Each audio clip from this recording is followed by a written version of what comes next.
Vous naissez François Bonneau en 1953 à Amilly, un petit coin du Loiret connu pour son célèbre canal de Briare. Vous grandissez dans une famille de 7 enfants avant d'entamer des études de lettres à l'université d'Orléans. Professeur, puis conseiller d'orientation et principal de collège, vous adhérez logiquement au Parti socialiste en 1977. 1977, une année où la gauche promet de changer la vie et fait un triomphe au municipal. Mais votre engagement politique à vous, François Bonneau, il vous vient surtout de votre grand-père, maire adjoint à Amilly.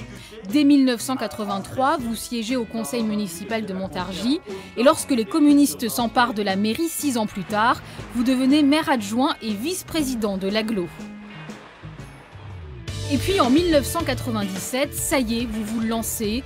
Vous êtes pour la première fois candidat à une élection, les législatives dans le Montargois. Vous faites alors face à votre propre patron, le maire de Montargis, à qui vous ne faites pas de cadeau. Le vote communiste, c'est un vote pour le passé. Le candidat communiste est sur le terrain, il est l'adversaire de Degnaud depuis plus de 30 ans. Ça, c'est le passé. Aujourd'hui, une page nouvelle est ouverte et je crois que les électeurs vont écrire cette page nouvelle à l'occasion du premier et du second tour. Ce sera une défaite. Vous êtes même devancé par le Front National, battu dès le premier tour.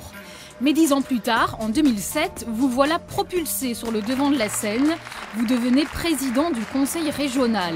Vous remplacez Michel Sapin qui doit démissionner en raison de son cumul de mandats. Vos opposants critiquent alors votre légitimité. Les actes de ce nouveau président n'auront pas la même légitimité démocratique que celle de l'ancien président. J'ai déclaré, parce que je le pense, que le fauteuil de président est un petit peu grand pour lui, mais laissons faire les choses, nous allons voir dans les semaines qui viennent. Vos détracteurs vous surnomment Monsieur 7% à cause de votre faible score à un sondage de popularité. Mais en 2010, vous leur clouez le bec, vous êtes démocratiquement élu.